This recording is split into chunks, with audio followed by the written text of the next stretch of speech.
இந்த வீடியோவில் நம்ம என்ன பார்க்க போகிறோம் அப்படின்னு சொல்லிட்டு பார்த்தீங்கன்னா, என்னுடைய மார்னிங் ரொட்டீன் தான். அதாவது காலை வேலைகள்.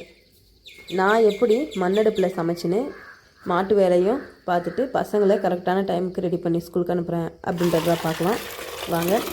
பார்க்குறதுக்கு முன்னாடி நீங்கள் இப்போ தான் நம்ம சேனலை ஃபஸ்ட் டைம் பார்க்குறீங்க அப்படின்னா மறக்காமல் நம்ம சேனலை சப்ஸ்கிரைப் பண்ணிக்கோங்க. அதே மாதிரி வீடியோவை ஸ்கிப் பண்ணாமல் பாருங்கள்.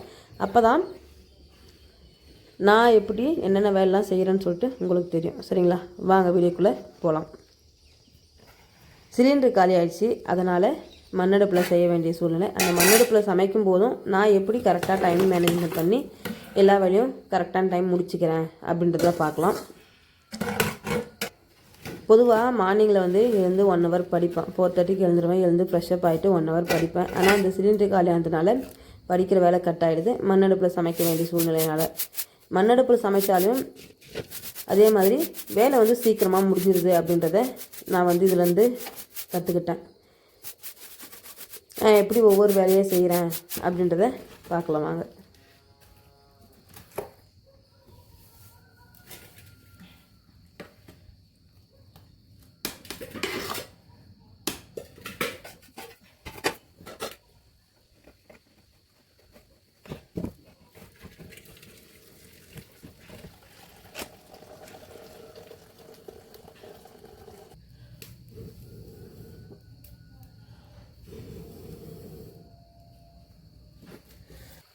வீட்டில் பஞ்சாயத்து தண்ணி 5:30க்கெல்லாம் விட்டுருவாங்க. 5:45, 5:30 இந்த மாதிரி டைமுக்கு விட்டுருவாங்க. சரி, நைட்டு சமைச்ச பாத்திரம் வந்து சரி அந்த மண் சட்டி வந்து கரியாக இருந்துச்சுன்னு சொல்லிட்டு போய் அதை கழுவிட்டு வந்துட்டேன். ஏன்னா மண் சட்டியில் குழம்பு தாளிக்கணும் அப்படின்றதுனால சரி கழுவிட்டு வந்து வடகம் போட்டு தாளிச்சா குழம்பு நல்லாவே இருக்கும்.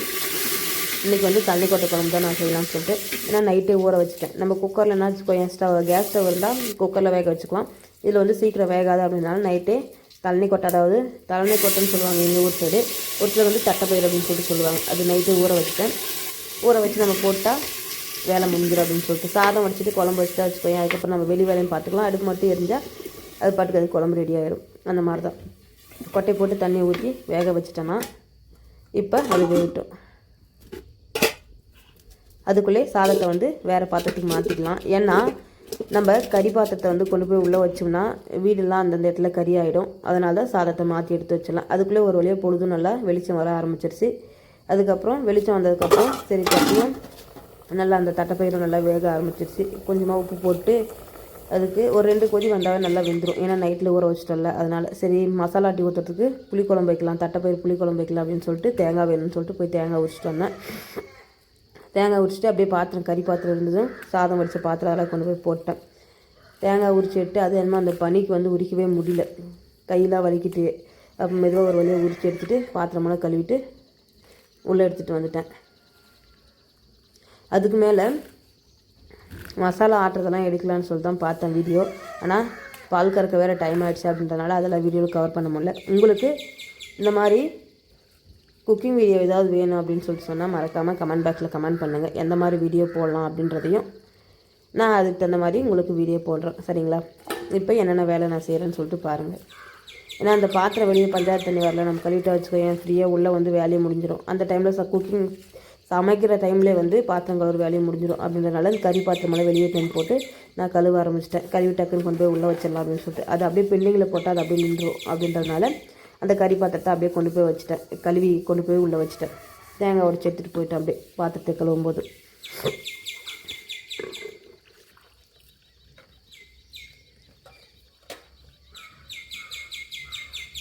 இந்த பாத்திரம் கழுவி முடிச்சுட்டு அதுக்கு தேவையான புளிக்குழம்பு தேவையான மசாலாலாம் ஆட்டி கொண்டு வந்து ஊற்றிட்டேன்.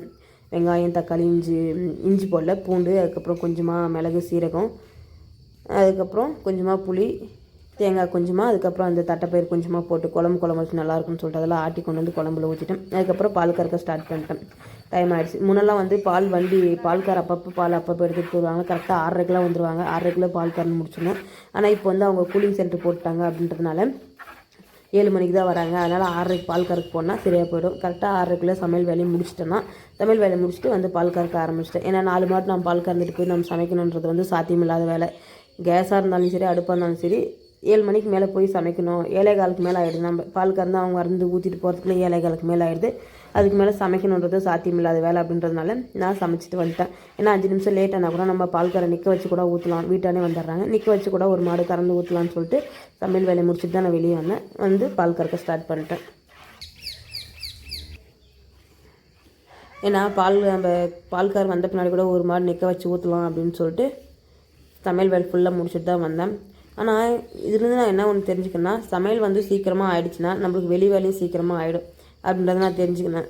ஏன்னா நார்மலாகவே நான் இந்த மாடு பால் கறந்து ஊற்றிட்டு உள்ளே போயிடுவேன், பசங்களை அனுப்பிச்சிட்டு வந்து தான் வெளியே அந்த மாட்டுக்கு குளித்தி போகிறது, சாணம் வர்றது, இந்த வேலை எல்லாமே செய்வேன். ஆனால் இன்றைக்கி சமையல் வேலை ஆகிடுச்சு அப்படின்றதுனால நான் வந்து ஒரு மாட்டு குளித்து குடிக்கிறதுக்குள்ளே 2 மாடு கட்டி இந்த இடத்த வந்து சுத்தம் பண்ணிடுவேன். அந்த மாதிரி க்ளீனாக மாடு குளித்து குடிக்கிறதுக்குள்ளே எல்லா இடமும் சாணி வாரெலாம் அந்த வேலைலாம் முடிச்சுட்டு அது இடமும் சுத்தம் பண்ணிவிட்டேன். அதுக்கப்புறம் மாடு ஒவ்வொரு மாடுக்காக குளித்து போட்டு பிடிச்சி கட்டிட்டு அதுக்கப்புறம் உள்ள பசங்களையும் அவங்க ரெடி பண்ணுறதா அந்த வேலையை பார்த்துட்டு இருந்தேன். ஒரு 1/2 hour நம்ம முன்னாடி முடிக்கிறதுனால நம்மளுக்கு எவ்வளோ ஒரு டைம் சேவிங் அப்படின்றது இந்த ஒரு விஷயத்தில் நான் கற்றுக்கிட்டேன். ஏன்னா ரெகுலராக என்னுடைய வேலை முடிக்கிறதுக்கு வந்து பசங்களுக்கு ஸ்கூலுக்கு அனுப்பிச்சிட்டு இந்த மாட்டுக்கு தீவனம் போகிறது, சாணி வரலாம் 10 மணிக்கு மேலே ஆகிடும். நான் சாப்பிட்றதுக்கே வந்து காலைல சாப்பாடு சாப்பிட்றதுக்கே 10:30க்கு மேலே ஆகிடும். அந்தளவுக்கு அந்த டைம் வரைக்கும் வேலை இருக்கும். இப்போ வந்து சமையல் வேலை சீக்கிரம் முடிஞ்சதுனால இந்த வேலையும் சீக்கிரமாக முடிஞ்சிருச்சு. காலையில் பசங்க ஸ்கூலுக்கு போகிறதுக்கு அந்த 8:15க்குள்ளே பசங்க ஸ்கூலுக்கு அனுப்புறதுக்குள்ளே எல்லா வேலையுமே முடிஞ்சிருச்சு. எனக்கு சாணி வரதுலேருந்து மாட்டு குளித்து காமிக்கிறதுலேருந்து எல்லாமே அதை குளித்து காமிச்சு அதை அந்த இடத்துல பிடிச்சி கட்டிட்டு பசங்களையும் போய்ட்டு நான் ரெடி பண்ண ஆரம்பிச்சிட்டேன். ஒரு 1/2 hourனால இந்த அளவுக்கு டைம் நமக்கு சேவ் ஆகுது அப்படின்றது இந்த சிலிண்டர் காலி ஆகிட்டு நம்ம அடுப்பில் சமைச்சு இந்த ஒரு தருணத்தில் வந்து நான் கற்றுக்கிட்டேன். டைம் வந்து எப்படிலாம் எந்த ஒரு டைம் நான் எப்படி யூஸ் பண்ணிக்கலாம் அப்படின்றது.